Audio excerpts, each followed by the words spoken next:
قل هل أنبئكم بشر من ذلك مثوبة عند الله من لعنه الله وغضب عليه وجعل منهم القردة والخنازير وعبد الطاغوت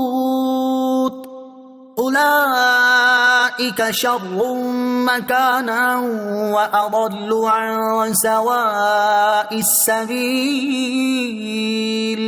ترجمہ: اے محبوب تم فرماؤ، کیا میں تمہیں وہ لوگ بتاؤں جو اللہ کے ہاں اس سے بدتر درجہ کے ہیں؟ یہ وہ ہیں جن پر اللہ نے لعنت کی اور ان پر غضب فرمایا، اور ان میں سے بہت سے لوگوں کو بندر اور سور بنا دیا، اور جنہوں نے شیطان کی عبادت کی، یہ لوگ بدترین مقام والے اور سیدھے راستے سے سب سے زیادہ بھٹکے ہوئے ہیں۔ قل، اے محبوب تم فرماؤ، یہودیوں نے مسلمانوں سے کہا تمہارے دین سے بدتر کوئی دین ہم نہیں جانتے۔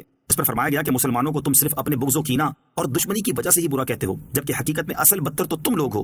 اور ذرا اپنے حالات دیکھ کر خود فیصلہ کر لو کہ تم اللہ تعالیٰ کے محبوب ہو یا مردود۔ پچھلے زمانے میں صورتیں تمہاری مسخ ہوئیں، سور بندر تم بنائے گئے، بچڑے کو تم نے پوجا، اللہ تعالیٰ کی لعنت تم پر ہوئی، غضب الہی کے مستحق تم ہوئے، تو حقیقی بدنصیب اور بدتر تو تم ہو، اور تم ہی بدترین مقام یعنی جہنم میں جاؤ گے۔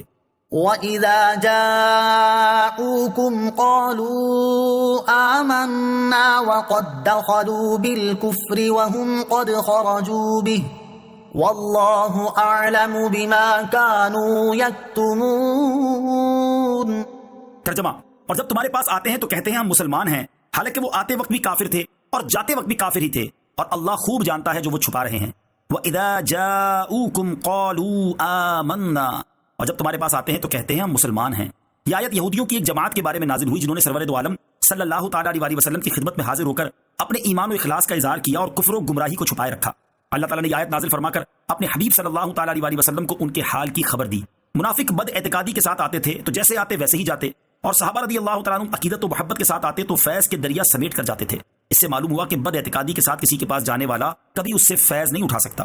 وَتَرَى كَثِيرًا مِّنْهُمْ يُسَارِعُونَ فِي الْإِثْمِ وَالْعُدْوَانِ وَأَكْلِهِمُ السُّحْتَ لَبِئْسَ مَا كَانُوا يَعْمَلُونَ۔ ترجمہ: اور تم ان میں سے بہت سے لوگوں کو دیکھو گے کہ گناہ اور زیادتی اور حرام خوری کے کاموں میں دوڑے جاتے ہیں، بے شک یہ بہت ہی برے کام کرتے ہیں۔ وَتَرَى كَثِيرًا مِّنْهُمْ، اور تم ان میں سے بہت سے لوگوں کو دیکھو گے۔ یہاں یہودیوں کے بارے میں فرمایا گیا کہ تم ان یہودیوں کو دیکھو گے کہ گناہ اور زیادتی اور حرام خوری کے کاموں میں دوڑے جاتے ہیں۔ بعض مفسرین نے فرمایا کہ یہاں گناہ سے مراد توریت کی وہ آیات چھپانا ہے جن میں تاجدار رسالت صلی اللہ تعالیٰ علیہ وسلم کی عظمت و شان کا بیان تھا، اور زیادتی سے مراد توریت میں اپنی طرف سے بڑھا دینا ہے، اور حرام خوری سے مراد وہ رشوتیں ہیں جو یہ لے کر توریت کے احکام بدل دیتے تھے۔ یہودیوں کی صفات اور مسلمانوں کی حالت زار۔ ویسے اثم ہر گناہ اور نافرمانی کو شامل ہے، اور یہاں یہودیوں کی جو صفات بیان کی گئی ہیں ان پر غور کرنے کی حاجت ہے کہ ظاہری لفظی معنی کے اعتبار سے گناہ، زیادتی اور حرام خوری کے کاموں میں بھاگ کر جانا ان کی صفت بیان کی گئی ہے، لیکن اب ہمارے ہاں کتنے ایسے لوگ ہیں کہ نیکی کے کام میں تو تاخیر بلکہ ترک کریں گے، لیکن گناہ کے کام میں جلدی کریں گے۔ کسی کی مدد کرنے اور اسے ظلم سے بچانے میں کنی کترا کر گزر جائیں گے، لیکن ظلم و زیادتی میں اپنی قوم یا علاقے یا تحریک کے جھنڈے نیچے تعصب کے ساتھ موجود ہوں گے۔ حلال تو ان کے گلے میں اٹکے گا، لیکن جہاں حرام کی توقع ہوگی، رشوت ملے گی، سود ملے گا، خوب ناجائز تجارت کا فائدہ نظر آئے گا، وہاں بھاگ کر جائیں گے۔ وضع میں تم ہو نصارا تو تمدن میں ہنود، یہ مسلمان ہیں جنہیں دیکھ کے شرمائیں یہود۔ اور اپنی حالت کو سامنے رکھتے ہوئے غور کرو کہ کون ہے تارک آئین رسول مختار، مصلحت وقت کی ہے کس کے عمل کا معیار، کس کی آنکھوں میں سمایا ہے شعار اغیار، ہو گئی کس کی نگاہ طرز سلف سے بیزار۔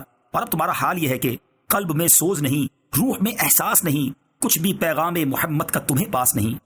لولا ينهاهم الربانيون والأحبار عن قولهم الإثم وأكلهم السحت لبئس ما كانوا يصنعون۔ ترجمہ: ان کے درویش اور علماء انہیں گناہ کی بات کہنے اور حرام کھانے سے کیوں نہیں منع کرتے؟ بے شک یہ بہت ہی برے کام کر رہے ہیں۔ لولا ينهاهم الربانيون، انہیں کیوں نہ روکا ان کے پادریوں نے؟ حضرت حسن بصری رحمۃ اللہ تعالی فرماتے ہیں اس آیت میں الربانیون سے عیسائیوں کے علماء مراد ہیں اور الاحبار سے یہودیوں کے علماء مراد ہیں، اور ایک قول یہ ہے کہ دونوں الفاظ یہودیوں کے بارے میں ہیں کیونکہ یہ آیات یہودیوں کے متعلق نازل ہوئی ہیں، اور ایک لفظ سے یہودیوں کے درویش مراد ہیں اور دوسرے لفظ سے یہودیوں کے علماء مراد ہیں۔ علماء پر برائی سے منع کرنا ضروری ہے۔ یا یہودی درویشوں اور علماء کے متعلق فرمایا گیا کہ انہوں نے اپنی قوم کے گناہ کی بات کہنے اور حرام کھانے سے کیوں نہ روکا۔ اس سے معلوم ہوا کہ عالم دین کی اس بات پر بھی پکڑ ہوگی کہ وہ گناہ ہوتے ہوئے دیکھیں اور قدرت کے باوجود منع نہ کریں، کیونکہ ایسا عالم گناہ کرنے والی کی طرح ہے۔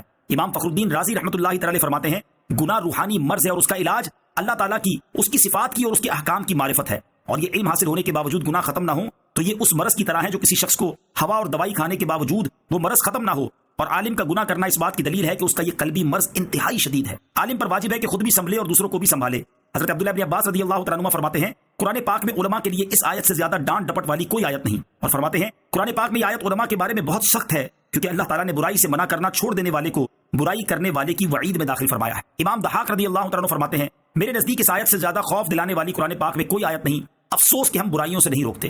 وقال